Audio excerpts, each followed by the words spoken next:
మిథున రాశి వాళ్ళు ఈ రాబోయే డిసెంబర్ 5 తర్వాత నుండి చరిత్రను తిరగరాయబోతున్నారు. ఎవరైతే మిథున రాశిలో జన్మించారో ఖచ్చితంగా మృగశిర 3, 4 పాదాలు, ఆరుద్ర 4 పాదాలు, పునర్వసు 1, 2, 3 పాదాల్లో జన్మించిన మిథున రాశిలో మీరు ఇంటికి ప్రథమ లేదా తృతీయ సంతానం అయితే మీరు ఇప్పటి వరకు మిమ్మల్ని హేళన చేసిన వాళ్ళకి ఖచ్చితంగా వాళ్ళ దిమ్మ తిరిగేలా సమాధానం చెప్పబోతున్నారు.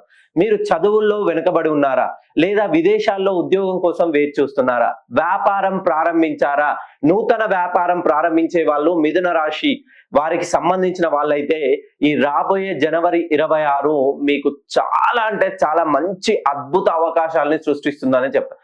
ఎప్పుడైనా మనము అవకాశం కోసం వేచి చూడొద్దు. ప్రతి ప్రయత్నంలో ఒక పెద్ద బండరాయిని పగలగొట్టాలంటే ఒకే దెబ్బకి ఏది పగలదు, 100 దెబ్బలు కొడితేనే ఆ బండరాయి పగులుతుంది. అలా మీరు చేసిన ప్రతి ప్రయత్నం వృధా అయిందని మీరు ఎప్పుడూ చింతించవద్దు. మిథున రాశిలో జన్మించిన వాళ్ళు ఖచ్చితంగా మీరు ఉద్యోగం కోసం చూస్తున్నా, వ్యాపారం కోసం చూస్తున్నా, మెయిన్ గా మీరు ఇచ్చిన డబ్బులు తిరిగి రాకుండా వాళ్ళు మిమ్మల్ని సతాయిస్తున్నా కూడా ఒక్కసారి మీ పేరులో ఏదో ఒక ప్రాబ్లం ఉందని మీరు గ్రహించండి. పేరులో సంఖ్యా దోషాన్ని సవరించడం వల్ల మనము ఖచ్చితంగా మీకు ఉన్నటువంటి సమస్యలని ఈ నంబర్స్ తో వాటికి శాశ్వత పరిష్కారం చూపించడం.